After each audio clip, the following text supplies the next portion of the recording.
The smell of motor oil and burnt rubber had been my perfume since childhood.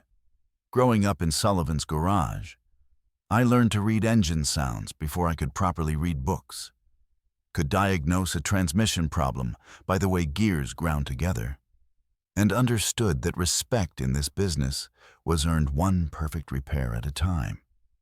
When my father, Mike Sullivan, passed away last spring, he left me more than just a garage. He left me a legacy built on grease-stained hands and an unshakable belief that good, honest work speaks louder than flashy marketing. But legacies, I was about to learn, sometimes need defending. The racing world had always been Dad's first love, mine by inheritance. He'd raced locally for years before family responsibilities took priority. But his stories of Saturday nights at Riverside Speedway had filled my childhood with dreams of checkered flags and victory lanes. Now, with the garage struggling and competitors circling like vultures, I was about to discover whether those dreams could become the salvation we desperately needed.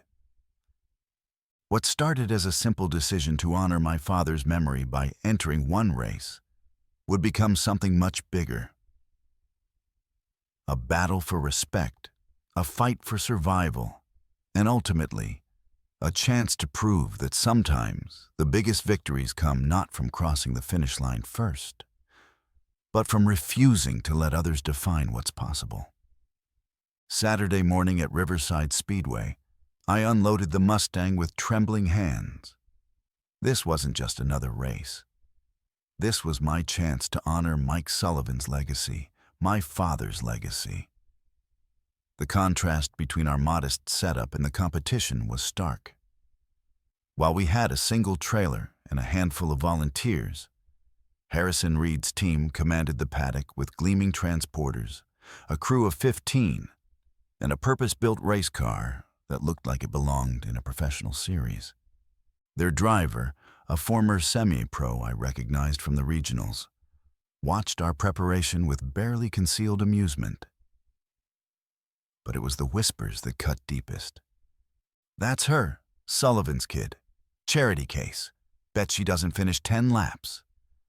I kept my head high as the technical inspector scrutinized my car twice as long as the others, clearly expecting to find violations.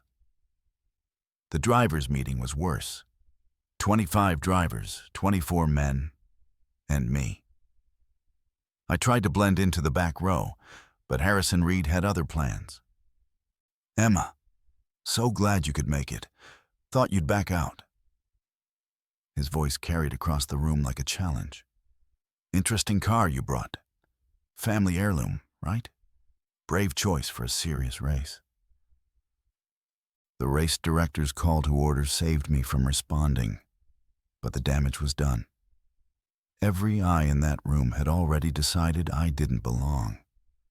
After the meeting, Harrison cornered me in the hallway, his facade of politeness dropping. "This is your last chance to withdraw gracefully," he said, his tone steel-hard. "Mechanical failures happen all the time. No one would blame you." When I remained silent, he twisted the knife deeper. "Your father knew when to quit. He understood racing was a young man's game." That hit like a physical blow, but I met his gaze steadily. "If he were here, he'd be in my pit crew telling me to kick your arrogant ass." His laugh died. "Well, he's not here. And after today, neither will you be. Not in this town, not in this industry." An hour later, qualifying began. Each driver got 3 laps to set their best time, and I was scheduled dead last. A subtle insult I chose to ignore. While waiting, I studied the other drivers' lines and braking points, searching for any advantage I could find. The announcer's voice dripped with condescension. And finally, in car 17, Emma Sullivan, daughter of local racing legend Mike Sullivan, making her debut. Some cheers mixed with scoffing from the crowd. I blocked it all out.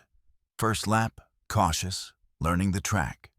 Second lap, confident, finding my rhythm. Third lap, aggressive, pushing the Mustang to its absolute limit. When I returned to the pits, Joe, my crew chief, was grinning ear to ear. 8th out of 25. Not bad for a rookie. It wasn't just not bad. It was proof I belonged here. Harrison's driver had qualified second, but I'd shown I could compete. As we prepped for the main event, Reed sauntered by with another backhanded compliment. Congratulations on not embarrassing yourself completely. 8th's respectable. For someone like you. I ignored him. Joe and I had built the Mustang for handling over brute speed. If I could conserve the car and race smart, a top 5 finish wasn't impossible. That would be victory enough. The stands were packed. Word had spread. Local girl takes on the pros. During driver introductions, I spotted Elena Reyes, the reporter who had covered my father's races for years. Her thumbs up steadied me more than any pep talk could have. The green flag waved, and chaos erupted. 25 cars jostling for position, drivers desperate to gain ground. I played the long game, slipping back to 10th but keeping the Mustang intact, while others made costly mistakes. By lap 25, I'd climbed back to 8th and was challenging for 7th. That's when I noticed the oil pressure gauge dropping in the corners. My heart sank. We'd checked everything meticulously. Had Reed's suspected sabotage been worse than we thought? I faced a choice. Pull into the pits for safety or risk everything. I thought of the doubters, of Reed's smug predictions, of my father's voice echoing in my memory. I chose to fight. I adapted my driving, easing through corners to preserve oil pressure, pushing hard on the straights. The Mustang responded like the champion it was built to be. With 10 laps remaining, 2 cars collided ahead of me. I threaded through the chaos and suddenly found myself in 5th place. The crowd's roar was deafening. With 5 laps to go, I was on Reed's driver's tail, his tires clearly shot from pushing too hard early on. I made my move on the final lap, diving inside on turn 3. He tried to block, but his car slid wide, grazing the wall. I surged ahead and crossed the finish line in 3rd place. The applause was real this time. Genuine appreciation for what they'd witnessed. The announcer's voice had changed completely. And taking 3rd place in her competitive debut, Emma Sullivan. In the pits, Joe hugged me tight, tears in his eyes. 3rd place! Your dad would be so proud! Reporters swarmed our modest pit area. Elena Reyes pushed through the crowd first. Emma Sullivan, you're the talk of today's race. How does it feel to prove all the doubters wrong? I looked directly into the camera. Incredible. But I didn't do this alone. This victory belongs to everyone who believed in me. Our volunteer crew, our loyal customers, and especially my dad. This race wasn't just about winning. It was about proving that Sullivan's Garage still matters in this sport. When she asked about competing as a woman in a male-dominated field, I smiled. Cars don't care about your gender. They only care about how well you can drive them. By Monday morning, Elena's article ran with the headline, "Mechanic's Daughter Defies Odds. Podiums in Debut Race." The garage phone rang constantly with new appointments, media requests, and even sponsorship inquiries. Harrison Reed, notably, remained silent. A week later, he appeared at the garage unannounced. Joe looked ready to physically remove him, but I held up a hand. 5 minutes, I said. You've become quite the celebrity, he began. his usual arrogance replaced by something I couldn't quite read. Then came the bombshell. I'm offering you a driver's seat with Reed Performance. I stared at him in disbelief. You want me to drive for you? The sponsors loved your story, your performance, your marketing potential. Translation, he needed to capitalize on my success. I was leverage now, not just an obstacle. And the expansion plan that would shut down half the local shops? I asked pointedly. Could be. Reconsidered. I could have turned him down cold, enjoyed the poetic justice of it. But my father had taught me to think long-term, to see the bigger picture. I'll need time to consider it, I said finally. And if we ever find proof you sabotaged my car, no deal in the world will save you. He didn't deny the accusation. He simply left. That evening, I sat in the same bleacher seats where my father used to watch races, trying to process everything that had happened. Walter Thompson, an old family friend, found me there. Your dad faced a similar choice once, he said, settling beside me. He could have gone professional, had offers from some big teams. But your mom had just told him she was pregnant with you. He looked at those contracts, then looked at the garage, and chose family. His words reminded me that not all victories come with trophies.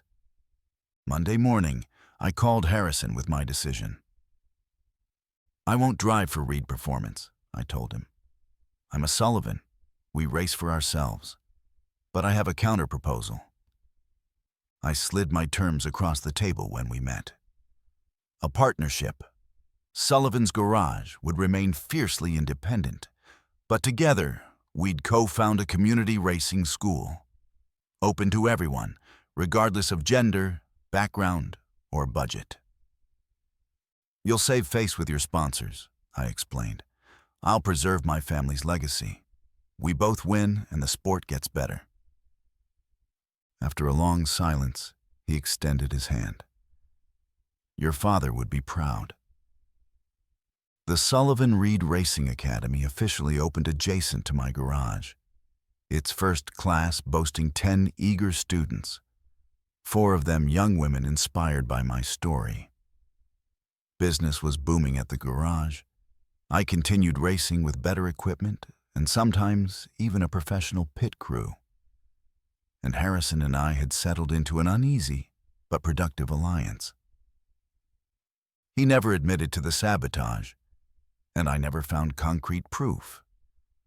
But we both understood that from our rivalry had emerged something greater than either of us could have built alone. Standing beneath the Academy's gleaming new sign, Sullivan Reed Racing Academy, I found myself smiling. Because I knew, wherever he was, my father would be smiling too.